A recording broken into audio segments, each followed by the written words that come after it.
Hello and welcome back to Campus Combat. Today we have a great episode planned for you today. We're going to be going over UFC 326 BMF title. I'm so excited. I'm just excited to see what two of my favorite fighters go against each other. Obviously, it's going to be a sad if either one of them loses, but yeah, let's get into it. Who do you have and why? So for the main event, I got Max Holloway. I think he gets it done by TKO in the later rounds in this one. Honestly, I like Charles Oliveira. Everyone loves Charles Oliveira. He's a fan favorite for a reason. Always in exciting fights. But so is Max Holloway. I think at this point in their careers, Max Holloway has that it factor. And Charles is a little bit chinny. And I think when you think about who has a better chin, who has the most impressive last couple fights, it's Max Holloway. I agree. I completely agree. And I'm going to quote Michael Chandler when I say this. If you don't like Charles Oliveira, you can kick rocks. And I think Max Holloway is going to win this one. But I do appreciate and love the work that they've both put in to get to this point in their careers. And I just believe that Max Holloway may win by knockout because it's a striker versus grappler situation in this instance. I know Charles has some hands too, but I believe that Max Holloway can outstrike him in this fight. Oh, yeah, absolutely. I mean, when it gets to later rounds, I think just the volume is going to stack up. And I don't think it's going to be like a flatline KO like Ilya had, but the volume strikes, they're gonna add up. And I think it's going to end up being a TKO maybe against the fence or just maybe in the middle of the lockdown, maybe some ground and pound shots. But yeah, I think Max Holloway just has what it takes to get the victory. If it goes to decision, I also favor Max Holloway. Yeah, me too. So I think that Max does have the boxing advantage. Like he always says that he's the best boxer in UFC. Yeah. And I honestly don't disagree with that. He has really great hands. And Charles is known for his great jiu-jitsu. And he probably can, if he's going to win in any way, I feel like he would submit Max. But definitely. I honestly just have Max for this one. And one question I do have is, if Charles loses, what is next for Charles, you think? If Charles loses, I think he's got to at least think about retirement. I mean, he's taken so much damage over the course of his career. I think it wouldn't be the worst option ever. I feel like maybe if he has one left in him, but it's honestly up to him because I know that he has his family and stuff like that. So maybe he doesn't want to take too much damage. And, you know, if he gets knocked out this fight, that'd be 2 knockouts in a row. So it's like that takes a lot of damage on your brain. Well, he did get that win against Gamrot, though, in between. So Yeah. yeah, but like 2 knockouts in the span of a year. Yeah. So that definitely takes a toll on you for sure. And I mean, either if he doesn't get knocked out in this fight, he's still going to take like an insane amount of damage against Holloway. Like, you know, he's going to throw up some crazy strikes unless he gets it done in the first round, which I mean, I think if Charles does win, it is, like you said, it's going to be a sub. I think it'll probably be in the first couple rounds. Yeah, exactly. He does have that win over Gamrot, and Max's last win was against Dustin Poirier. So, I mean, you could do your MMA math on that one, but I still have Max Holloway for this one. But, I think the difference between like a Gamrot and a Holloway, obviously it's striking, but the reason that Oliveira was able to have so much success in that one, I think, is just because there's no threat of the striking from Gamrot. It's like, you know, that both of them are better on the ground, so you're gonna want to go to the ground no matter what. And against Holloway, it's not going to be that way at all. Yeah, I agree. And my lock for this one is for sure Holloway. Oh yeah, absolutely. But we love Charles, so yeah. The co-main event. Who do you have for this one? Go into it. I have Rainer de Ridder. I think he got fluked in his last fight. When you fight like 4 times in a calendar year, you're bound to have a bad fight, just have an off night. I think that's what happened. Brendan Allen, I don't rate him really that highly, but I like Rainer de Ridder a lot. Before that fight, I was saying how he was going to be a future title challenger. I still think he has the potential to do so. He's massive for this division. Like, it is really impressive what he's been able to do so far since coming into the UFC. He looks big in every fight. And honestly, I think Kyle Barallo is a bit overrated.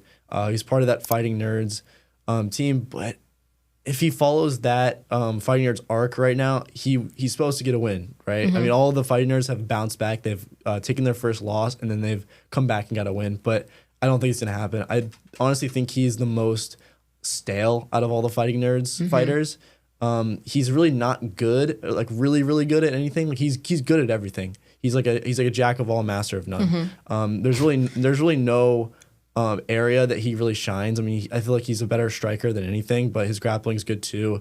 De Ridder, though, I think is just way too explosive for him. I think that De Ridder's gonna put Brawlio's lights out, to be honest. Really? His hands are so, like, I feel like they're pretty nice. They like, are. De Ridder's hands are nice. And he went against Robert Whittaker, which I think Robert Whittaker is a way better fighter than Caio Borralho. And as you said, that he's the least seasoned out of all the fighting nerds. I know Mauricio Rufi's not really part of the fighting nerds anymore or something like that. But, like, I think he still counts, though. yeah, but he still counts, and he's the least seasoned out of all of them. Like, the only thing that I know about him is that people think he's attractive, which Looks like Steve-O. he looks like Steve-O. But I think that De Ridder can get this done, and I don't think that Caio can stand with him, to be honest. Yeah, I would have to agree. I think, I mean, what Reiner is known for is his knees to the body. It's really hard to, like, describe his style, right? Mm-hmm. Like, he's also a good grappler, and the striking is very good. But he's like a DDP kind of fighter. Where he's good at everything, but, like, he really does shine in the striking and just kind of the unorthodoxness and the kind of the weirdness, and that's how he, like, you can't he gets to his pinpoint what opponents. they are. Right, and that's what makes him so hard to defeat. It's like you don't know what he's gonna do. Yeah, it's so hard, especially I think those fighters, like, that go against him are, like, so they don't know what to do in their camp. Yeah. They're like, it's like, go out there and do your best, because it's so hard to mimic anything that he does.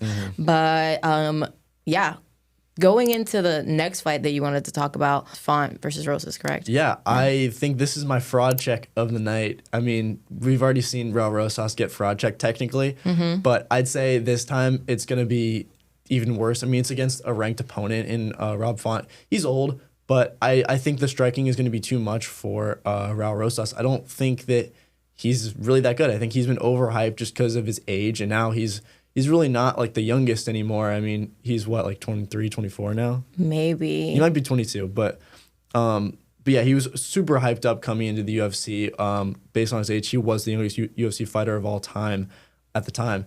And he's a great grappler, but he's so one-dimensional. I don't think he can hang on the feet with Rob Font.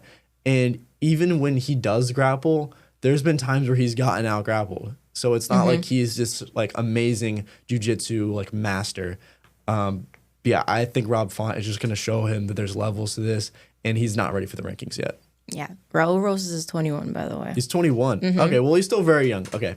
But yeah, going into my fight pick of the main card is going to be Drew Dober versus Michael Johnson. I feel like this is going to be a pretty good fight, but I think that Michael Johnson got that for sure. Like, people can, say whatever they want.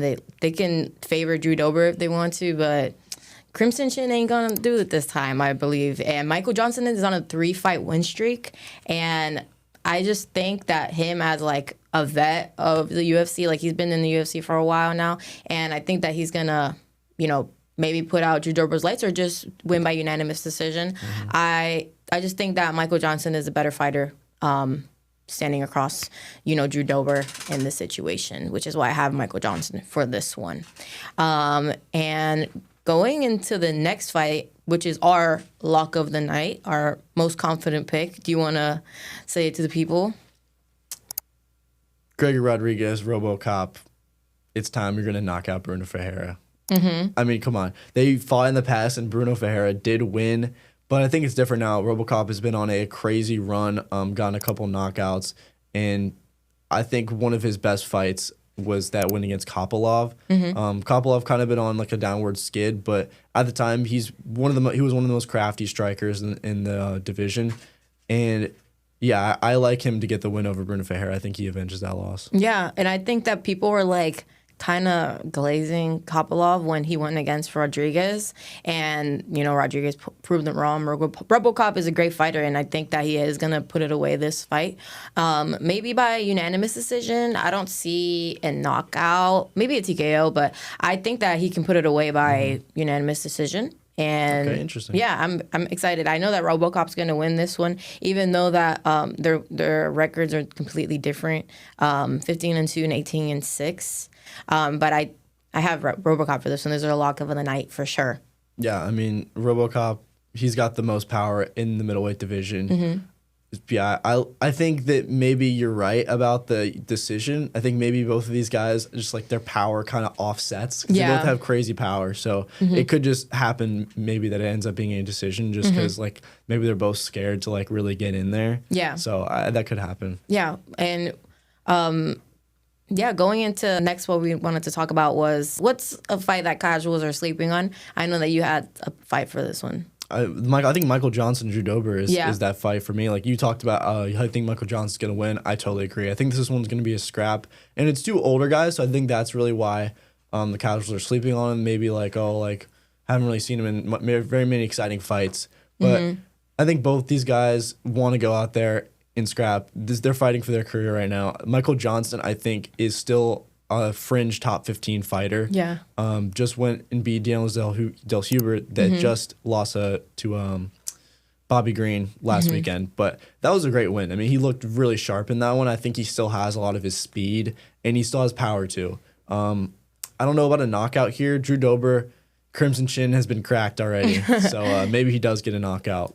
But I'm excited for this one. I think it's going to be a scrap. Yeah, and do you want to go into the fight card that was announced recently? UFC 327, which is April 11th in Miami.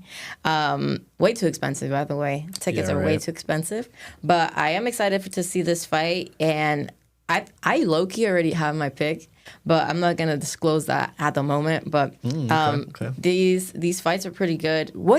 One question I did have for you is, do you think that Joshua Van is a real champion? Or do you think that he's a foo-foo champion? He's a real champion. I don't understand. People hate on him so much. They're like talking about how like yes, I understand he didn't actually beat Pantoja. I'm not saying that. But like you can't hate on him for like celebrating for winning the belt. Yeah. He's a champ. Like he's got the belt. And I think he is still a top five flyweight easily. Yeah. And I think if he gets a rematch against Pantoja, he still has a really good chance of winning that fight, which I thought I gave him a good chance beforehand, too. I had Pantoja winning, but, I mean, Joshua Van's a great fighter. You can't really count him out. And I think he does. I'll say it now. I think he gets the win over Tetsuya Taira. Oh, yeah? I'm saying that right now. I honestly agree. I'm not disagreeing with you because he did. He's a great fighter, and his fight against Brandon Royval was a really good fight. Oh, yeah, it was a scrap. I think that Joshua Van is a champion because you have to think about it this way. If Pantoja would have, broken his fall, he wouldn't have broken his arm, but he posted. So that's his fault. You as a champion, you're supposed to be knowing that you have to break your fall, and you didn't, and you broke your arm. So I feel like if Joshua Van would have broken his arm, then Pantoja would have celebrated, and everyone would have been on his side. Yeah. So I don't think that he's like 20. He's like 24 years old, 23 years old. I'm so bad with ages. I'm probably wrong on that again. But like he won the belt for the first time in his career, and then he's celebrating, and people are getting mad. I this mean, is life changing. Exactly. Like, and people, and that payday. That changes life, like for sure. And I there's so many like edits of like him with the fake like paper belt. People are like, oh, it's the foo-foo belt or whatever. But I honestly think good for him. He won. It might be controversial, but I do think he's a champion, and I do see him winning against Tetsuya Taira. Yeah. But this card is pretty so stacked. And it's already filled out already. Like pretty much every single bout is already announced. I think every single one. Yeah, it's gonna be so fun. There's even like top to bottom. There's so many good fights. Exactly. Like, even on the prelims. It's so deep. Patricio Pitbull against Aaron Pico. Patricio Pitbull. Kevin Gastelum is coming back too. Yeah, it's gonna be interesting to see. That's like one of the first fights on the card, I think, right? Yeah, because he won.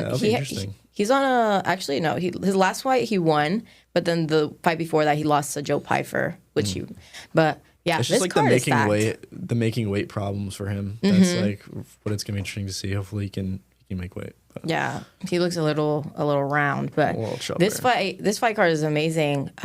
But also 326 is good. The main card is the only one that's pretty stacked in my opinion. And I'm just excited to see the BMF title defense on Max Holloway's part. I don't know. I feel like I'm going to be sad if either of them loses. Insert meme of if Max loses, if Charles loses. But either way, bro, it's going to be so heartbreaking. We see a legend get like put out. It sucks. When I saw them both get knocked out, it just hurt me right there. And especially Charles hit me so much harder. Yeah, that one was bad. It was so bad because like Ilya just kept on coming. And I thought he was dead, bro. Yo, he looked like a corpse. It was so bad. But anything else you would like to touch on? That's really it. I mean, honestly, like the 327 card that was got announced. I mean, it's so good. I mean, Yuri fighting for the belt again. Yeah. It's gonna be so good. What about the White House card? Who do you think is gonna be main event? I mean, oh yeah, I want to talk about this with you. Yeah. Did you see that Islam declined a fight against Ian Gary? No. They offered it to him. He declined it.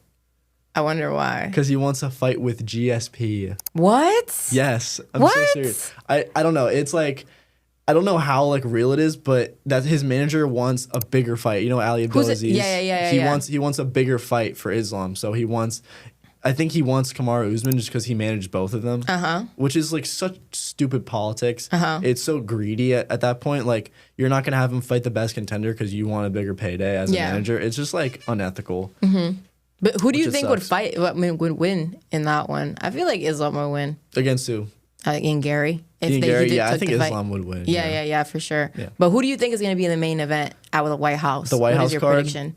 I think it's going to be Ilya and Gaethje. I mean, it makes sense. It's an American champ. The closest thing we have to an American champ, other than Kayla Harrison in the women's division. But yeah, I mean, it just makes sense to me. I mean, Ilya's gonna win. That's the only reason I think they wouldn't make it, because they know that Gaethje's gonna get flatlined. Yeah. But, oh, don't say that. Oh, I mean, what? Like, 3 of my favorite fighters getting flatlined by Ilya Topuria.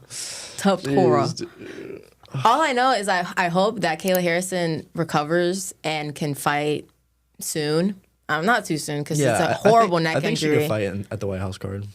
Fingers crossed. I want to see it, because I think Amanda Nunes posted that she has like a fight announcement coming. I don't know though. I think that's the only fight for Amanda Nunes. Yeah, that's the only fight. Make another one. Who's she gonna fight, bro? No one. No one adds to her legacy. Yeah, exactly. It's just gonna water her legacy down. Yeah. But yeah, anything else you want to? That's really it. No, I think that was great. I think we really hit on everything there. So. All right, thank you all for watching.